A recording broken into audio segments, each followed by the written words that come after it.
Three. Okay. So this is our official welcome and good afternoon, everyone. Welcome to Can We Talk? Advocacy, Education, and Empowerment at End of Life, presented by Black Nonbelievers and Compassionate Choices. I am Mandisa Thomas, your founder and president of Black Nonbelievers. And as always, we like to start with our mission, which is that we are headquartered in the Atlanta, Georgia area. We are a 501c3 nonprofit organization, and we connect with Blacks and allies who are living free of religion and who might otherwise be shunned by family members and friends. And we provide a fun, informative, and we provide a fun, educational, and informative community. And instead of accepting dogma, we determine truth and morality through reason and evidence. And our mission is to provide secular fellowship, nurture and support nonbelievers in coming out, promote pride in non-religious identities, educate the public on the history and current state of non-belief in Black communities, and to organize events for social and charitable causes. And BN welcomes all, regardless of age, gender identity, sexual identity, age, national origin, or race. So just a part of, I want to say thank you to everyone for a wonderful year. We've steadily engaged folks, and we appreciate everyone who has attended both our in-person and virtual events. We are gearing up for an exciting 2024. If you saw the slideshow at the beginning, we showed where you can find our BN affiliates, and of course, where you can subscribe to us on social media, and we will continue to share that in the chat. But one of the good things about this program, I was excited to meet Chanel when she attended this year's BNC Con on behalf of Compassionate Choices. And Compassionate Choices is the organization that they advocate for medical aid in dying legislation, as well as proper end-of-life preparation, which is a very important community conversation. And we are proud to partner with Compassionate Choices, especially as our community builds and strengthens. When it comes to end of life, dealing with family members and friends and those preparations, these are the types of conversations that we need to have and to put into practice. And it's the holiday season, it can be tough for many of us. And this is normally the time of year that these sorts of things may come up, but it's also good to keep them in mind for when we start having these conversations with our loved ones, whether they're our parents, spouses, children, or even those who are close to us, which can be a challenge. So I'm really, really happy that that Chanel, that we are going to be doing this, and we're going to be working on this as a series for us, because this is part of an ongoing, continuing conversation that we all need to have. And so, without further ado, I will turn it over to Chanel. If you want to introduce yourself and talk and just give it away. Take it away. Excuse me. Thank you. Well, good afternoon, everyone. My name is Reid, and I am an advocate here in Georgia for Compassionate Choices, and I'm happy to be here with you this December afternoon. So let me go ahead and start the slideshow and get everything set up here. I'm going to actually turn off my camera because it's kind of distracting to actually talk about this and then look at myself talking on the camera. So I'm going to turn off my camera after I get everything together. So let's see here, slideshow from the beginning. And I am going to, let's see here, stop video. Then we're going to minimize. Okay, so you guys can hear me. Okay, so we're going to talk about today, Can We Talk? And it's going to be education, empowerment, and advocacy at the end of life training. I am Reid, and I am the Georgia Community Awareness Coordinator for Compassionate Choices. So, Let's see here. Okay. So, what is Compassionate Choices? Compassionate Choices is the nation's oldest and largest and most active nonprofit working to improve care and to expand options and empower everyone to chart their end of life journey.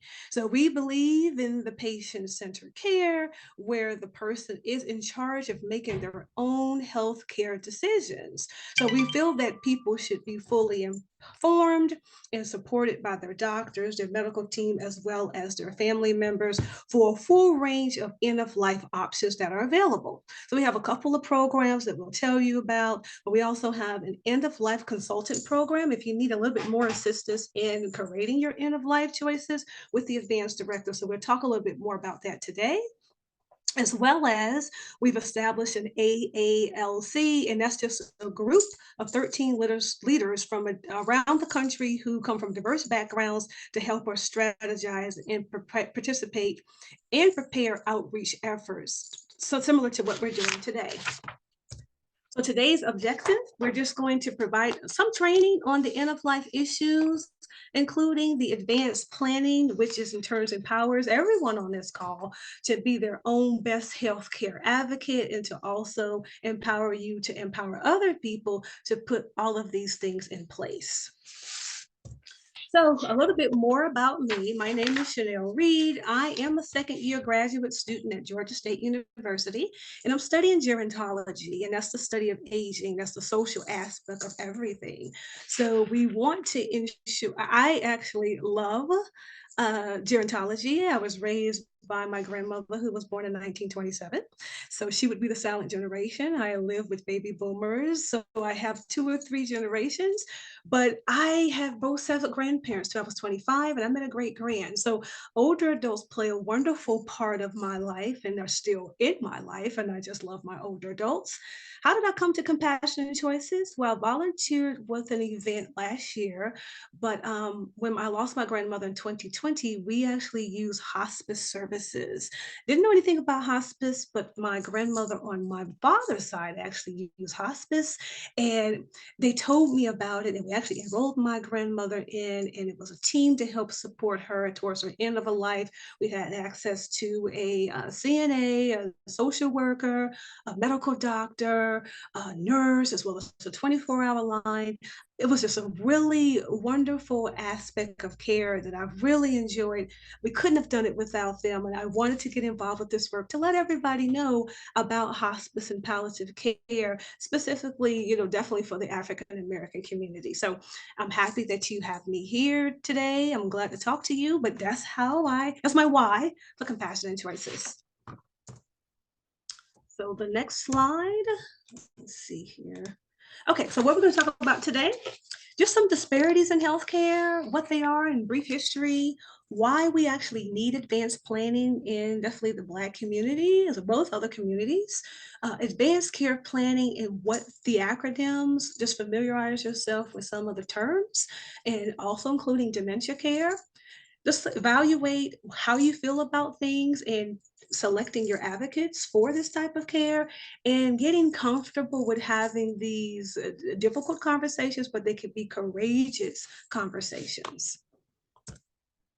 So what I mentioned before is hospice care, and hospice care is a service that provides compassionate medical care at the end of life. It's a major support system in the United States, but studies indicate that African Americans use hospice at a much lower rate than others. But it's based on the individual needs, and as I've indicated with my grandmother's story, there's healthcare professionals that you have access to, there's volunteers, but it's comfort for people who are experiencing a terminal life illness that have less than 6 months of life to live, but it can be extended. The most current case right now is former President Jimmy Carter. He's actually on hospice now. He's been been in the care for more than 6 months. So he's a definitely good advocate to let people know what hospice looks like, but he's at home enjoying time with his family for his last parts of life.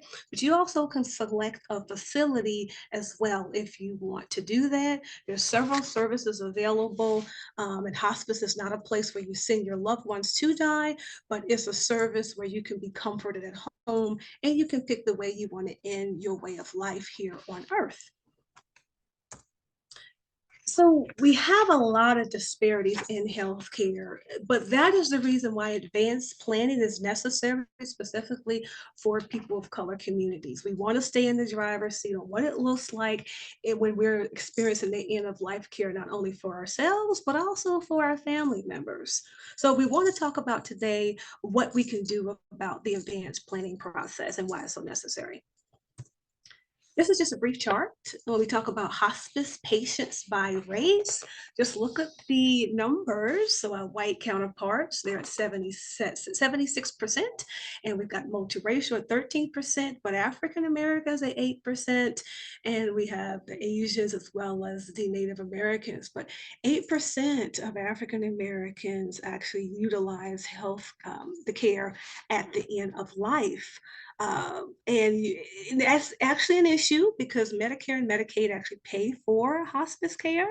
And why don't we know about hospice?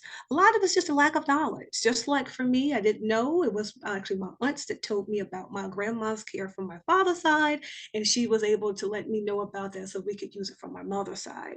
Only about 1/3 of Latinos have heard about hospice, and only 1/3 know what it is. There's a lot of unconscious bias among healthcare providers, so sometimes we don't get that information, but we definitely want to make sure everybody has the information so that we can actually increase those numbers.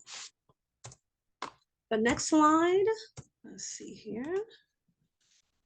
Okay, so as compared to our white counterparts, African Americans, they are more likely to have their pain underestimated. So in the medical community, it's thought that, especially African Americans, we can tolerate more pain. We don't have pain compared to the dominant population.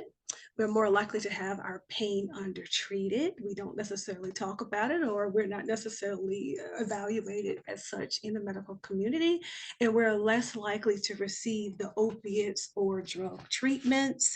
And that is an issue. So that can compound not really talking about end of life care with our medical team because of those things.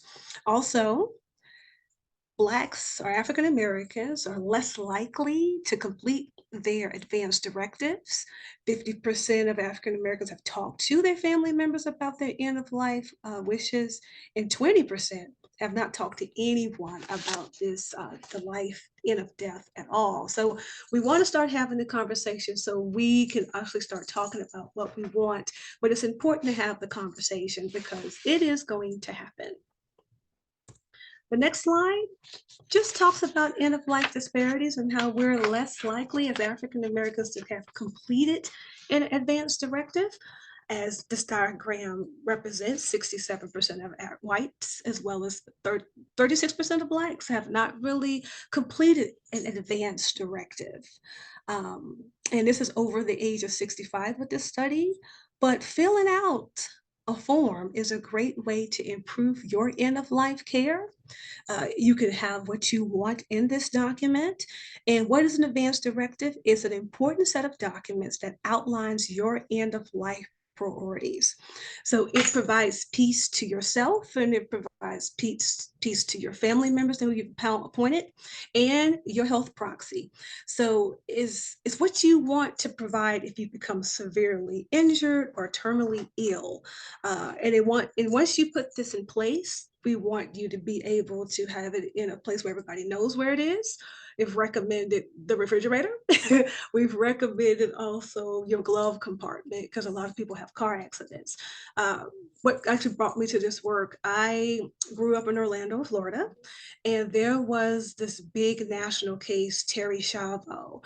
And I remember her case actually escalated all the way up to the national level because this young lady had an accident at 26 years old. She passed away at 40, but because there was no documents in place, it became very messy. So while end of life, you think in terms of older adults, it can happen to anyone. So anybody that has a pulse and breathing, we need to make sure we have some documentation.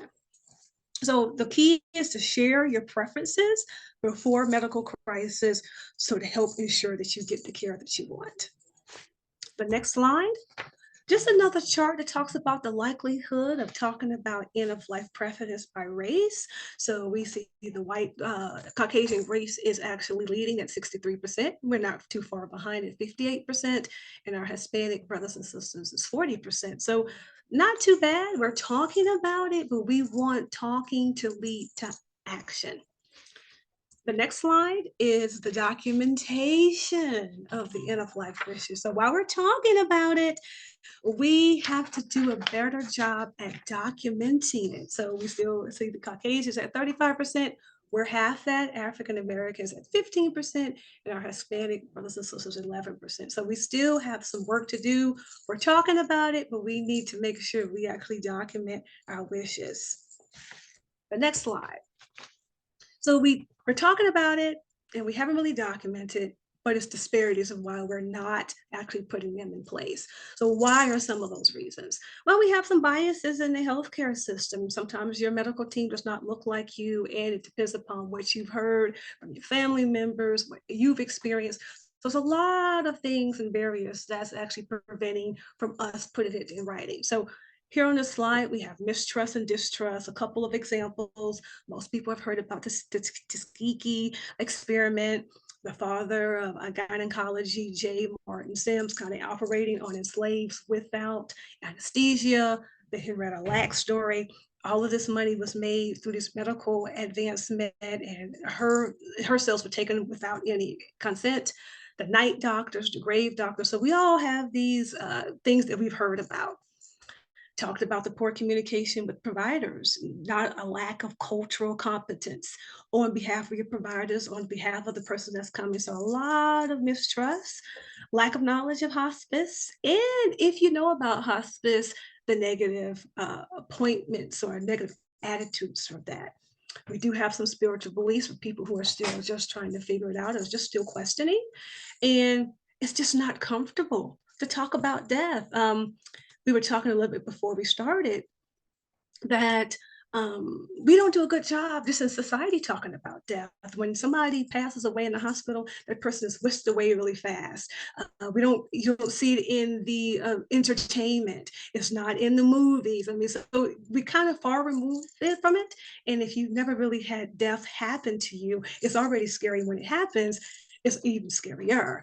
I had both sets of my grandparents till I was 25 years old. I remember losing my grandfather in 2002, and I could not believe he was gone, and because I was never talked to about death. So these are conversations that need to happen, so it won't be so scary. The next slide. Okay, so talking about death will not kill you. So that's what we want to know. If you want to scan that QR code, it's a couple of tips and tools on how you have the conversation get started. So we have depicted a bunch of different groups of people on this particular slide on how everybody needs to have the conversations with their loved ones. And it's definitely important because it keeps you in the driver's seat, even if you can't talk right then and there if you need the care. So please, I want you to go ahead and actually scan that QR code. And if you can't, we would definitely send you information in the future about this. And you can always check our website. We have tons of tools. The next slide. Compassionate Choices, which is a company that I'm representing, our approach to talking about this comes in different aspects. So we have the education portion of it, which we're doing now. And the empowerment also is what we're doing is we're letting you know about what's going on, and we want to empower you to be able to help yourself as well as your loved ones, as well as your medical team. And advocacy. We can all be advocates. So while I'm talking to you, you can actually put your wishes in place, and then you can tell your family and you can encourage them too. So everybody can play a role in planning your end of life choices, because planning does equal peace. Again, talking about death is not going to kill you. And we also do this in the public education, what we're doing now, collaborations with organizations from the federal, state, and local level, as well as their federal policy, putting certain things in place to ensure that citizens have what they need to create and complete their end of life options. Now, we talk about end of life. So, what does that mean? What are we talking about here? The first thing would be pursuing life sustaining treatment. So, what does that mean? We fully support people's choice to receive every medical treatment possible. So, if you want to die in the ICU, if that's what you want, you can definitely do that. And there's other things that you can do. But if you do not want that particular option, and I suspect that many of us do not, Compassion and Choices is working hard to make sure you have some options. So, our website and our company has a wonderful resource database of all type of options that you can have to ensure that you have what you want when the end of life comes. This actually includes refusing or discontinuing treatment for hospice. So while you're in hospice, you are receiving this compassionate care with a team of professionals, as well as volunteers, as well as your family. But if you decide that you no longer want that, it is your right to refuse unwanted medical treatment. So that's everybody's right. So take, for instance, if former President Jimmy Carter does not want to continue hospice at this time, just recently lost his wife, doesn't have to. He, as well as all of us on this call, have the right to refuse or discontinue the treatment of hospice once you're enrolled. The next end of life option that you have is volunteering stopping eating and drinking. And what that means is that the individual who wishes to shorten their dying process by refusing nourishment orally or through a tube. So it's a peaceful way to control the dying process if it's done under medical supervision with not only hospice, but palliative care too. Palliative care is you have a chronic disease and you are just having pain medication to make sure that your symptoms is not as severe, but you're managing it. Either way, hospice and palliative care is a very compassionate option for not only yourself, but also for people who are dealing with different stages of dementia. And I'll explain what dementia is in the next slide. The next end of life option that you would have is palliative sedation or deep sedation. So that is the continuous administration of medication to relieve the severe and intractable symptoms that cannot be controlled. So this could be unconscious or semi-conscious state until death occurs. So this is an option that you have as well. And finally, among other options that you have, we have medical aid in dying. And I put that in parentheses, certain states. So right now, it's about 11 states that allow that. And that is when you have a chronic illness and you've decided, I want to decide when I no longer want to suffer with this illness. And you and your medical team decides when it's time and it provides some medication for you and you can be assisted in having a peaceful death. But right now, Georgia, where we are currently reside, does not have that. The 11 states do allow that. So if you could think about the end of life planning, if you might want to move to one of those states, you can figure out what state it is, and maybe that'd be an option for you. So there are all types of options for end of life, but we want to keep you in the driver's seat to do that. The next slide. So we talk about what is your level of care? How do you feel about all of this? So do you want to be comfortable so you no longer suffer? Or do you want to discontinue any life-saving treatments? Do you want to be allowed to pass away naturally? So the things like resuscitation, like CPR, restart your heart if it stops, or cardiac pacing, or ventilators, breathing machines, surgeries, antibiotics, all of this comfort care you can put together in your advance directive to ensure what you want. So if you want to do everything for them to keep you alive. That's awesome. But also, you can also say, you know what, I don't want any extraordinary life-saving treatments. There's a documentary we had in my discipline. It was called Being Mortal. And some people will opt to do those experimental treatments to stay alive. You could do that, or you could just say, I don't want to do that. So keeping you comfortable, prevent you to make sure you don't get any diseases while you're actually doing this. Treatments can stop withholding food and water, not providing appetite stimulants or tube feeding. So all of these things people don't necessarily think about, but you have to think about them, and you can put them all in a document to say, hey, this is what I want, what I don't want, and it keeps you in the driver's seat. The next slide. So we talk about advanced planning. How do you plan some of the things I have talked about to ensure you have what you want? Advanced directive terms. We just talked about the do not resuscitate orders. So if something happens, you have a car accident, or if you're end of life in hospice or something like that, and your breathing stops, or you anticipate your breathing starting, you can have this placed not only on person, but you can also place this in your medical chart now. We have electronic my charts. This is something that you could put in your chart right now if you do not want them to resuscitate you, if you're on your way to the hospital or you're in the process of end of life. How do you do this? You will select a healthcare proxy. So the documents, which is advanced directive, they are legally enforceable, but you can pick and select your own individual that will speak for you specifically if you become incapacitated. So you can have the conversation about what you want, and then you start talking to this person to make sure that they have your best interest in heart, and you can put them on the document to ensure that they can carry out your wishes. And the physician or medical order of life-sustaining treatment, that's basically, again, putting that, again, your advanced directive, putting what you want in the document, putting it into your chart. You're talking to your physician and your medical team, and Georgia currently uses the POLST. So other states use differently, but that's what we specifically use, but it's still the same thing. You are letting everybody know that these are your wishes and this is how you want them to be carried out. The next slide. So you can't plan to have dementia. Dementia is a cognitive disorder in the brain. So it has different stages, and 55 million people actually are living with dementia now, and it will continue to increase in the future. So it's a disease that has different stages. It can live up to 15 years. I talked to a member during the cruise, it could be up to 20 years. Nevertheless, it's a disease in the brain that slowly but surely slows down all your emotions towards to the end where you cannot function. So there's going to be a level of care that you're going to need, not only from your family, but from the medical team.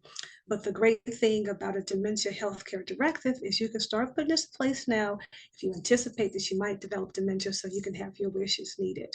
Now, on this particular slide, I just selected a couple of people who have had dementias to let you know how many different dementias there are. So the beautiful lady that you see on the couch, her name was B. Smith, and she was a restaurant owner and cook and lifestyle coach, but she actually had early onset Alzheimer's. And what that means is you can be diagnosed 40 and up. Former President Jimmy Carter, he has Alzheimer's. The late comedian Robin Williams, he was misdiagnosed with Parkinson's, but he actually had Lewy body dementia. And the actor Bruce Willis, he has frontal temporal dementia. So dementia is the umbrella, but there's several different dementias. Nevertheless, it's a disease of the brain that will slowly, is cognitively will stop all of your functions. So I encourage you to understand the disease. African Americans and Latinos are actually diagnosed at later stages, and we actually develop the disease a little bit more than the dominant group.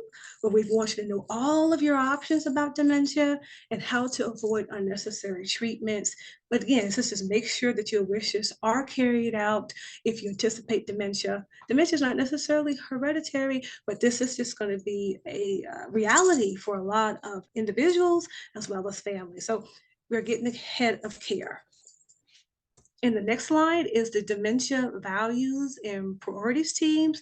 Again, evaluate, talk to yourself about how you feel about it, how you want to handle care, and how you want your healthcare proxy to handle care if you are diagnosed with dementia. And it helps you and the loved one to work with care, should you need it. The next slide.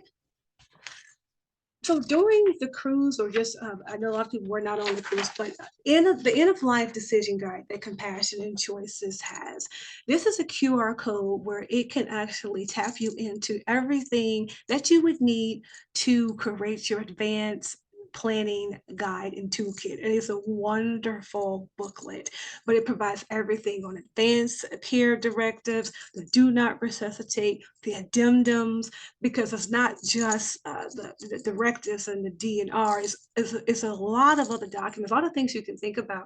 But this particular booklet walks you through everything, and it's very comprehensive. So I encourage you to go ahead and scan that QR code and to tap you into all the resources we have. If you don't want to do that, you can go to our website, but we want to make sure that you have all the end of life options explained to you and let you know what we have available. And the next slide, if you find that you need additional support, and you would love to have other questions, you need that one-on-one support, we do have an end of life care resource hotline. So you can call, you can make a consultation, and you can talk in depth. Again, My Life, My Death, My Dignity, and then that's the website, www.compassionandchoices.org/end of life planning. Wonderful wealth of tools and resources, not only for you, your family, but for your medical team, so you can start the conversation. The next slide. So after we talk about all this wonderful stuff, you're like, Chanel, I just want to start. So I encourage you to start now. All the tools that are embedded in this particular webinar. And April 16th, annually, we actually support and we recognize National Healthcare Decisions Day. So we don't want you to wait to April 16th. The goal would be for you to start now. It's December. You give yourself a Christmas present, give your family a Christmas present. In January, we can continue having these conversations. But by April 16th, we would love to encourage you to have everything done. And also, you can put it on social media, let people know that you're doing this. So you're not only becoming your own advocate, but you're inspiring not only your family, your friends, and your medical community, because we all can be advocates and help one another out. And the next slide. Now, do you have any questions about what we have discussed? I'm gonna go ahead and stop. Do you stop sharing, or would you like for me to keep everything up? You can, it's up to you, Chanel. Okay. That's fine. I think perhaps now we have time, since it's such an intimate group, at Okay. least for the live, Okay. that we can probably see each other and talk to each other. So Okay. I'm going to start with a question. Um, how can you really talk about the importance of voting for elected officials as it pertains to legislation about end of life care? Because I don't think people may realize or understand how important that is when it comes to advocating for legislation for medical aid in dying and end of life preparation on our terms. I think that's a wonderful question. So yes, getting to know your politicians in your area, locally, state, as well as national. But you can start right here. You can start emailing your politicians, trying to have conversations with them. Again, talking to them how important this is. I know Compassion Choice did some legislation with medical aid and dying here. We live in a state that is not necessarily on board yet, but again, hearing your voices, talking to them about how important with them, using your life stories. Again, this is a whole advocacy campaign where everybody can do it, but I encourage people, know who your legislator is, how they feel about this, and you can start having a conversation. You want to talk to them about this because this is important, and it's going to touch everybody's lives on this particular webinar, as well as we're going to continue to see it. That's a wonderful question. Very important.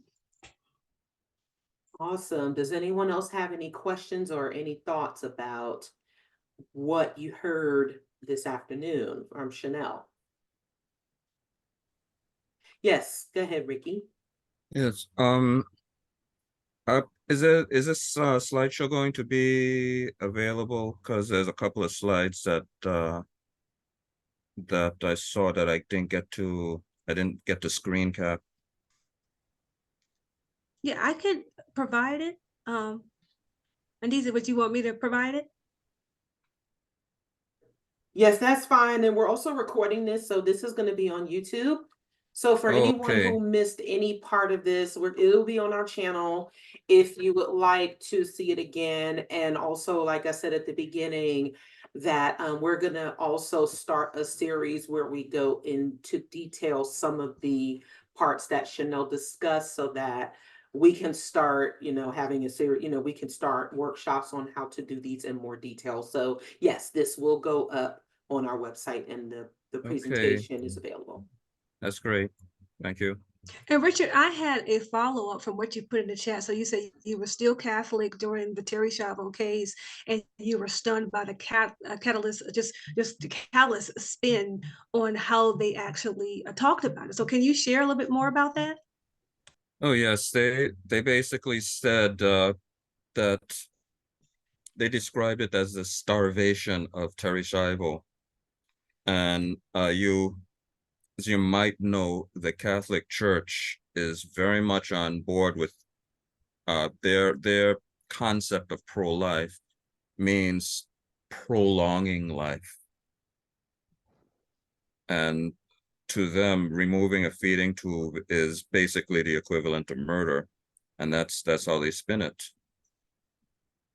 And I'm glad that you actually mentioned that. Thanks for bringing that up, because we talked about in our health and illness class, a lot of organizations are led and owned by the Catholic Church. So that is why it's so important to have these advanced directives, because you can show this is not what I want, because they want to prolong life. So feeding tube, whatever it takes. And that's what happened. She was 20, Terry Schiavo, everybody doesn't know, she was in Orlando, and she was this one lady who had this horrible accident. She was 26 at the time, but she died at 40 because they prolonged her life. They kept her on feeding tubes. I mean, it was just an atrocious case, but this is why we have to have the advanced directives just in case, because you can have what you want. Like we talked about, some common cases, Aretha Franklin passed away. She didn't have anything on the books about what she wanted. And I found out later that she had an adult special needs child, adult everything. So when you leave that to chance, now the siblings have to figure out, or just if you're in throes of getting ready to pass away, again, you leave it to chance. And if you don't want a burial, you don't want a funeral, if you don't want certain things, if you don't have anything written, you're leaving it to chance for people to do. Yeah, and as a Catholic, I can give some insight into the way they're thinking. They treat life as a very black and white issue. So, and that speaks to their thing on abortion too. They will not allow abortions even to save the life of a woman. So if a woman is carrying, I should say pregnant person, because the Catholic Church does not recognize the existence of transgender people. The pregnant person, the fetus dies in utero or is non-viable, the Catholic Church will allow removal of the dead fetus, but they will force you to wait until the fetus is dead, and that kills women. Yeah. Well, and Yeah, that's why it's so important. Like I said, thank you for sharing that story. And that's why the advanced practice is definitely important. Even though I yeah, study in gerontology, the age really is 65 and up. But like you indicated, even with Terry Schiavo, anybody that has a pulse needs to ensure yeah, that they have what they need, because anything can happen anytime. I mean, there's a lot of cases. I think about the singer Prince. He was 50. He was anticipating having a show and he just passed away. And I remember when James Brown died, he was getting ready to do another show and he had some dental issues. So it can happen anytime. But if you have that advanced directive, if you don't want the feeding tube, if you don't want the DNR, if you don't want the CPR, if yeah. you don't want any of that stuff, your advanced directive will help drive what you want. Yeah, how will this, will a Catholic-owned hospital observe those directives? I think they will. If you have, I would have talked to them ahead of time. I think that's going to be the key to it, because they have a lot of power. But I think your advanced directive, it is enforceable. That's why you have to have the documents there, have it legally looked at, and then your healthcare proxy. They're going to be able to say, "Hey, this is not what Richard wanted. This is not what I wanted." So if you have that person there, they have to do some of the things that they have to do. I mean, if your documents there, they Mhm. have to appear it. Yeah, yeah, the But mentality, it'd be interesting to find somebody from, that works in one of those facilities. That's something maybe we could do. Maybe have an informational interview to find out, how do we yeah. navigate that process? Well, there's no Catholic hospitals where I live, Mhm. so it's not a personal worry for me. Mhm. But the mentality uh for them is that it to to us it seems cruel to prolong life like that, but in their theology, it's time off purgatory. Mhm. Mhm. So from their point of view, it's compassionate. Mhm. For the rest of us, it's screwed up. Mhm. Oh, I agree with you. But like I said, that's why you can have the advanced directive. That's why it's important, so that you can kind of navigate what you want towards the end, because Mhm. they're going to keep on buying these medical physicians. So it's going to be even more critical to Yeah. ensure that you have your needs documented. Mhm. Awesome. I have one more question, Chanel. What do we do about, and I think this question was posed by one of the folks that was on the cruise as well, and is a recurring issue. What do we do about certain family members and loved ones who do have medical conditions where it is necessary for them to have an advance directive and a caregiver, but they're stubborn about having those conversations? How do we best approach that with our loved ones who really do need that care? Well, I face this in my own life too. We have our older adults. We love them, and even though we're older, they still see us as children, and they don't want to listen to us. So what I'm trying to do is just tell them, hey, we're trying to keep you in the driver's seat here. We know you're autonomous. We want to keep you. This is your life, and we want to make sure you have what you want. So we're going to have to tell them that, hey, if you put this document together, this is what you want. If you could walk us through the process, help us help you. So you have to put it back on them to say, hey, this is something that you want. We want to make sure your needs are qualified for. So I think we can do that. And you're going to have to just keep planting the seed. This is not a one conversation. Oh my goodness, I've seen the light. And we're going to do it. No, it's going to be, because it's all what they believe in it, what they've seen, what they heard. So we're fighting some of the things. We're fighting emotional memory here. It's what their grandparents found, their great grandparents. So that's the challenge of it, because it's what they know, what they've heard, what they've seen. But I just say, if you can keep them, hey, this is what you want. I want to make sure that we have what you want. I'm going through this with my mom right now. She's 71, and we really need for her to do a couple of things. And she's, I don't want to talk about it. It's depressing. I said, well, I get that. It's depressing, but what's going to be more depressing if somebody comes in and tell you what to do, and then you're stuck doing whatever they tell you to do. So, we have to face this. It is going to happen either way. And I like to use some of the celebrities that we know, the Aretha Franklins, with the Black Panther author, Chaz. I mean, so you just never know. But if you have these things written down, you don't have some of the issues. So we can do some of the stories that are challenging and some of the stories that are okay. I think I remember when Ray Charles passed away, he didn't have some of these issues. So it's just, you have to be able to talk about this. I know it's not fun, it's not sexy, but it's going to happen. But you don't want your state that you're living in, you don't want those officials to tell you what to do about what to do with your loved one, because they have no problem telling you what you're going to do. So it's either you put it in writing and you tell us what you want to do, or the state's going to do it. So we have to do that. And I see Wendell says living trust. That's a trust where that's not even public. A trust is private. So yes, you have a public part of it, but living trust is even more private. It's specifically set up where the people that you have entrusted that can help, that's your executor. So it stays with them. So this, because a lot of us are private people, this is a way to get ahead of this. You don't put anything right and then everybody knows. Do you really want your estate or what happened to you available to read via PDF? I think that's just horrible, but it can happen. So we really, really want to empower people to have what they want written down, and only their people that they need to know as need to know basis.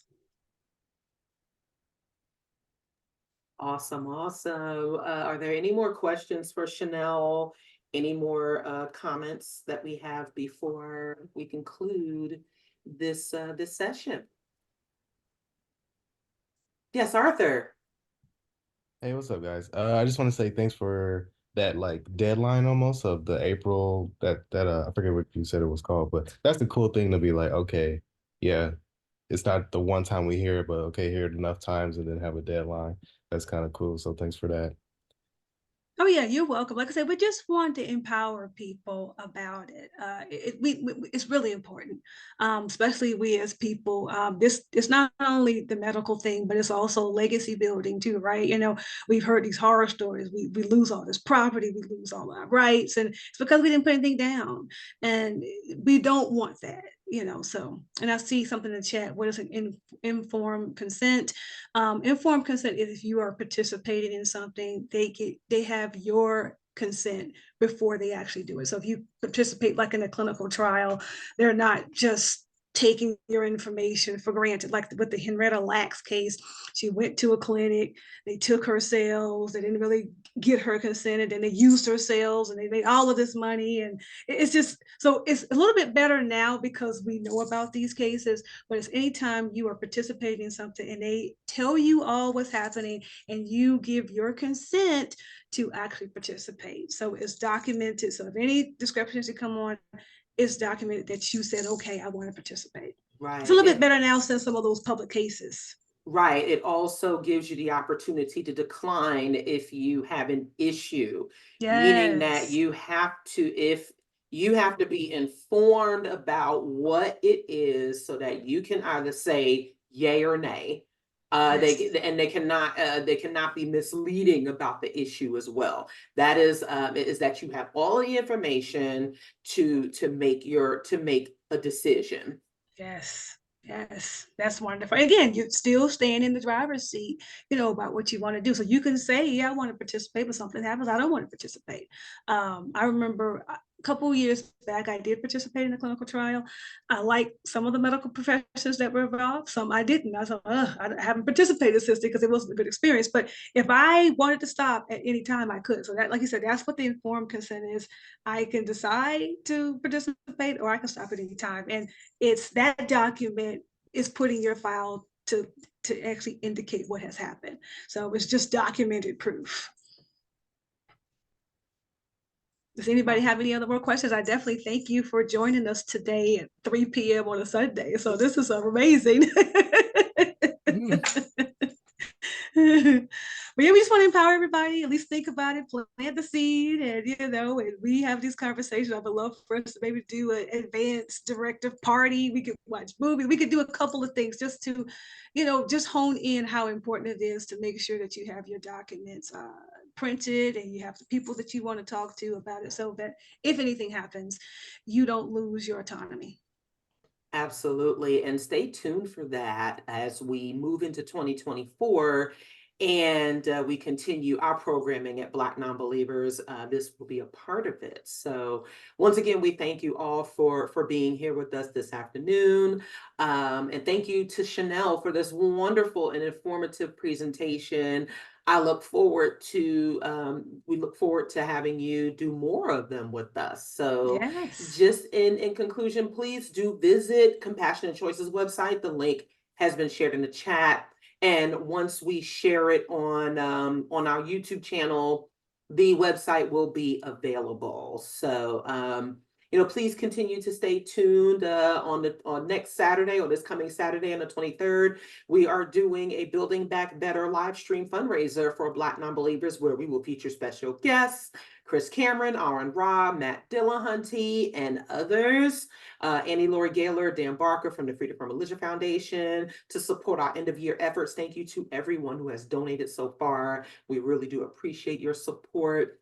And the information for BNCCon 2024 is available. Again, you can make your deposit. Thank you to everyone who has already. If you need flexible payment options, you can reach out to me and we can work on them.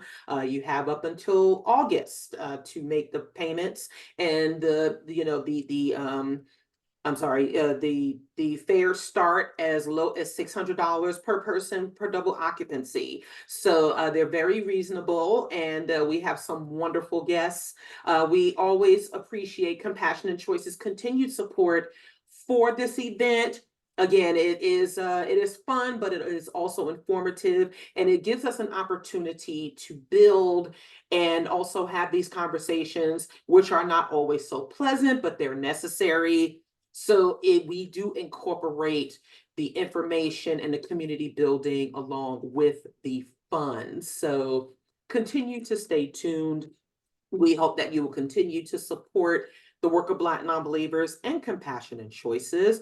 All of your donations are tax deductible. I think both organizations have 501c3 components. We are a 501c3 organization. So please do continue to support and just participate. Subscribe to our YouTube channel. Subscribe to us on social media. Continue to stay informed and continue to stay empowered. And with that, I wish you a very good rest of your afternoon, a very good rest of your holiday season. And if we don't see you before the new year, I hope you have a very happy new year. Bye-bye, everyone. Bye. Happy New Year. Thank you. Bye. Bye-bye.